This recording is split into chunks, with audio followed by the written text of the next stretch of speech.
Okay, so todayបងប្អូនសិស្សានុសិស្សនិស្សិតដែលបានចុះឈ្មោះរៀនវគ្គ English online ជាមួយនឹង ESP Education របស់អ្នកគ្រូណាថ្ងៃនេះយើងបន្តសៀវភៅ New Headway កម្រិត Elementary គឺតាក់ទងទៅនឹងមេរៀនដដែលគឺ Unit 5 ដែលមានចំណងជើងថា Superme ហើយនេះជាវីដេអូផ្នែកទី2ផងដែរអ្នកគ្រូក៏ចង់បង្ហាញថា ESP Education គឺមានវគ្គសិក្សាដូចជាគណនេយ្យ Computer ភាសាអង់គ្លេសនិងគណិតវិទ្យាដែលបងប្អូនអាចធ្វើការទំនាក់ទំនងរៀន online ឬក៏រៀនផ្ទាល់ដែលមានលេខទំនាក់ទំនងគឺ012 28 93 និង 63 ឬក៏បងប្អូនអាចទំនាក់ទំនងតាម Facebook Page ផ្ទាល់តែម្ដងអូខេអញ្ចឹងដើម្បីកុំឲ្យខាត់ពេលយើងចូលទៅកាន់មេរៀនដែលអ្នកគ្រូ highlight តែម្ដងចំពោះមេរៀននេះគឺអ្នកគ្រូក្តោបទៅលើចំណុច tab script 5.7 ណាគឺ 5.7 ដោយសារតែវាមានទម្រង់ adverb ណាអញ្ចឹងយើងចូលទៅក្នុងការសិក្សាទាំងអស់គ្នាអូខេអញ្ចឹងអ្នកគ្រូបានរៀបចំមេរៀន highlight រួចជាស្រេចណាអញ្ចឹងយើងស្ដាប់ tab script ហើយនឹងបំពេញណា complete the sentence about EVs with adverb from the boxណាអញ្ចឹងយើងបំពេញរបស់ខាងក្រោមឬក៏ប្រយោគខាងក្រោមអំពី EV ជាមួយនឹងទម្រង់គុណកិរិយាសព្ទដែលមានដែលស្ថិតនៅក្នុងប្រអប់នេះណាអញ្ចឹងមានយើងអាចដាក់អញ្ចឹងយើងស្ដាប់ទាំងអស់គ្នាតែមាន not at all ឬក៏ at all ណាអូខេ a little bit ឬក៏ a bit ណា quite well very well really well brilliantly ណាអូខេអញ្ចឹងlisten and compare the sentence តោះអញ្ចឹងយើងស្ដាប់តែម្ដងកុំឲ្យខាត់ពេលវេលាតែម្ដងណាអញ្ចឹងយើងចាប់ដើមScript 5.7 Tape Script 5.7 1. She can speak Spanish a little bit. 2. She can't cook at all. Okay, she can't cook at all. Number 3. Cô khăn mà lơ tí nhé. Okay, chẳng những xuống mọi bằng nè, mọi bằng tab script. Ta. 3. She can swim very well. She can swim very well nè.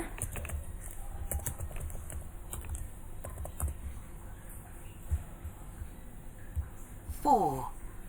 She can play tennis quite well. She can play tennis quite well.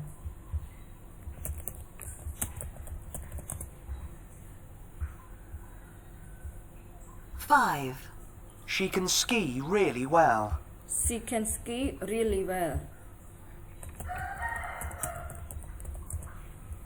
Okay, number 6. 6. Her dad can play the guitar brilliantly. Brilliant. Her dad can play the guitar brilliantly. Brilliantly.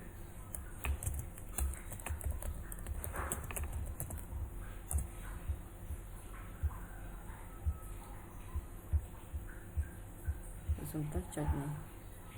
7. Her mum can play the piano a bit. Okay, her mom can play the piano a bit. Huh? Number 8. 8. She can't play anything at all. She can't play anything at all. Huh? ដល់ពេលគេភ្ជាប់និយាយxong at all គឺស្ដាប់អត់សូវបានទេតោះអញ្ចឹងយើង let's start ដើម្បីផ្ទៀងផ្ទាត់ណា Tape Script 5.7 1. She can speak Spanish a little bit. A little bit. 2. She can't cook at all. At all. 3. She can swim very well. Very well. 4. She can play tennis quite well. Quite well. 5. She can ski really well. Really well ណាយើងត្រឹម 6. Her dad can play the guitar brilliantly. Brilliantly. 7. Her mum can play the piano a bit. A bit. 8. She can't play anything at all. At all. អូខេអញ្ចឹងយើងបញ្ចប់ tab script នេះហើយយើងចូលទៅដល់ការបកប្រែណាអញ្ចឹងការបំពេញរបស់យើងពិតជាត្រឹមត្រូវហើយអូខេអញ្ចឹងពាក្យមួយចំនួនដែលអ្នកគ្រូ highlight មានដូចជាខាងក្រោមនេះគឺ guitar ឧបករណ៍ guitar piano ឧបករណ៍ piano គឺយើងចុចហ្នឹង piano ដែលយើងដាក់នៅលើដូចតុកហ្នឹងហើយយើងចុចណានៅក្នុងវងតន្ត្រីយើងហៅ piano ហ្នឹងយើងដាក់ piano ត្មងទៅ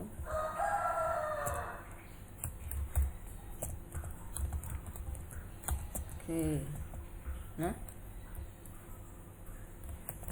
piano ខ្មែរយើងហៅ piano នឹងសរសេរមិនដែរណា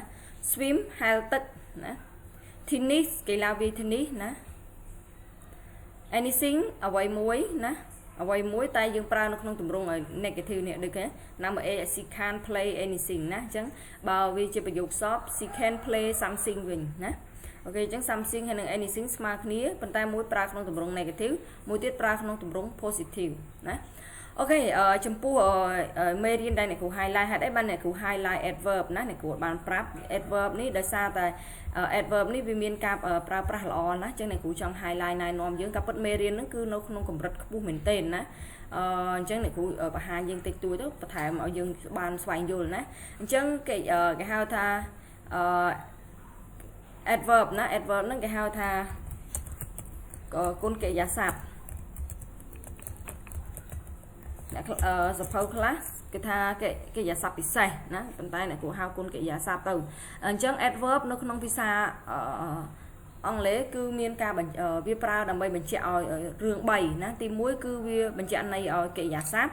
ណាបញ្ជាក់ន័យកិរិយាសព្ទ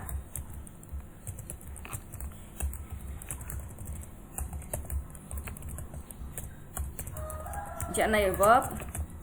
ណា adjective គឺគុណនាមហើយនឹង adverb ខ្លួនឯងផ្ទាល់ណា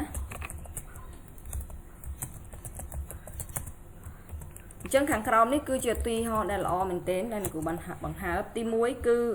ទម្រង់ verb ណានេះគឺវាបញ្ជាក់ន័យ verb example Mary walk slow ណា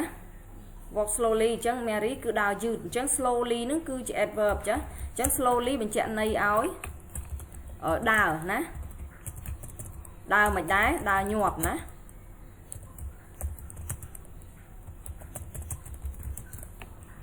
ចឹងអានឹង walk គឺជា verb ណាអូខេហើយចំពោះ adjective ទម្រង់ adjective វិញher score is very good ណាបន្ទុករបស់នាងគឺល្អខ្លាំងណាស់ណាអញ្ចឹងvery បញ្ជាក់ន័យ good អញ្ចឹងល្អមិនល្អណាស់ណាអញ្ចឹង very ហ្នឹង adverb ណា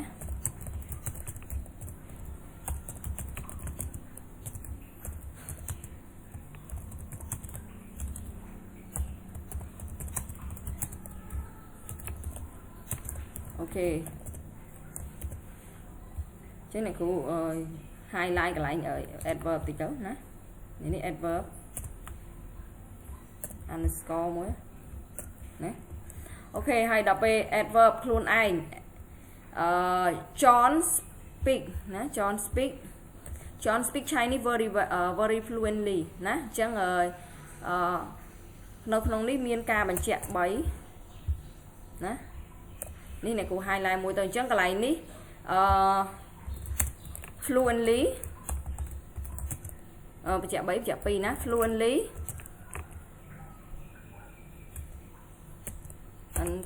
គឺបញ្ជាក់ន័យឲ្យកិរិយាសព្ទណាកិរិយាសព្ទ speak ដែលជា verb និងមួយទៀតគឺvery ណា very ជា adverb បញ្ជាក់ន័យឲ្យ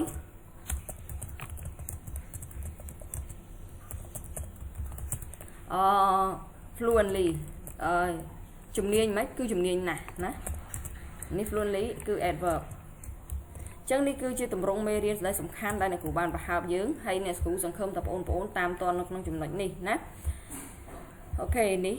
ណាគឺជាទម្រង់ឧទាហរណ៍សំខាន់ណាតាក់ទងទៅនឹង adverb អញ្ចឹង adverb យើងអាចប្រើប្រាស់ដើម្បីបញ្ជាក់ន័យឲ្យ verb គុណនាមហើយនឹង adverb ខ្លួនឯងដែរណាតាក់ទងទៅនឹងការបកស្រាយអ្នកគ្រូបានបង្ហាញរួចដែរនៅក្នុងខាងលើនេះណាអ្នកគ្រូសង្ខេបខ្លីៗទេតែអ្នកគ្រូគិតថាវានឹងមានប្រយោជន៍ដល់បងប្អូនអញ្ចឹងយើងបន្តមកពាក្យរបស់យើងម្ដងទៀតហើយយើងចូលទៅបកប្រែ guitar ឧបករណ៍ guitar piano ឧបករណ៍ piano swim ហែលទឹក tennis កីឡាវាយ tennis anything អ្វីមួយ something អ្វីមួយណាអូខេតោះអញ្ចឹងយើងចូលទៅស្ដាប់ tape script និងបកប្រែតែម្ដង Tape script 5.7 1. She can speak Spanish a little bit. 2. She can't cook at all. at all 3 She can swim very well. 4 She can play tennis quite well. 5 She can ski really well. 6 Her dad can play the guitar brilliantly. 7 Her mum can play the piano a bit. 8 She can't play anything at all. អូខេអញ្ចឹងយើងស្ដាប់រួចហើយអញ្ចឹងយើងចូលដល់បកប្រែទាំងអស់គ្នា one she can speak Spanish a little bit ណាគាត់អាចនិយាយភាសាអេស្ប៉ាញបានតិចតួច she can cook at all គាត់មិនអាចចម្អិនអីបានសោះណា she can swim very well គាត់អាចហែលទឹកបានតិចតួច number 4 she can play tennis quite well គាត់អាចលេង tennis បានយ៉ាងល្អ quite នេះគឺមានស្មើនឹង very ណា she can number 5 she can ski really well ណា really well គាត់អាចលេងជិះ ski ណាគាត់អាចលេងកីឡាជិះ ski បានយ៉ាងល្អពិតជាល្អណាស់ណាពិតជាល្អមែនទែនគាត់អាចលេង ski ពិតជាបានល្អណាស់ឬក៏យើងអាចបោះថាគាត់អាចលេង ski ល្អយ៉ាងពិតប្រាកដចឹងក៏បានដែរណា her dad can play the guitar brilliantly ណាឪពុករបស់គាត់នឹងអាចលេងឧបករណ៍ guitar បានយ៉ាងចំណានណាយ៉ាងប៉ិនប្រសប់ណាយ៉ាងល្អតែម្ដង her mom can play the piano a bit ណាម្ដាយរបស់គាត់ឬក៏នាងហ្នឹងគឺម្ដាយរបស់នាងអាចលេងឧបករណ៍ piano បានតិចតួច 8 she can't play anything at all ចំពោះលេខ 8 គឺនាងមិនអាចលេងអ្វីបានសោះណាគឺអត់ចេះអីទេគាត់អត់អាចលេងកីឡាអីបានទេអូខេអញ្ចឹងនៅក្នុងវីដេអូមេរៀននេះអ្នកគ្រូសូមបញ្ចប់ត្រឹមហ្នឹងហើយក៏សូមអរគុណចំពោះការយកចិត្តទុកដាក់ស្ដាប់តាំងពីដើមដល់ចប់ហើយយើងជួបគ្នានៅវីដេអូបន្តបន្ទាប់តាក់ទងទៅនឹងចំណុចមេរៀនបន្តណាហើយជូនពរសំណាងល្អជោគជ័យក្នុងការសិក្សាបាយបាយជួបគ្នានៅវីដេអូបន្តទៀតណាបាយបាយ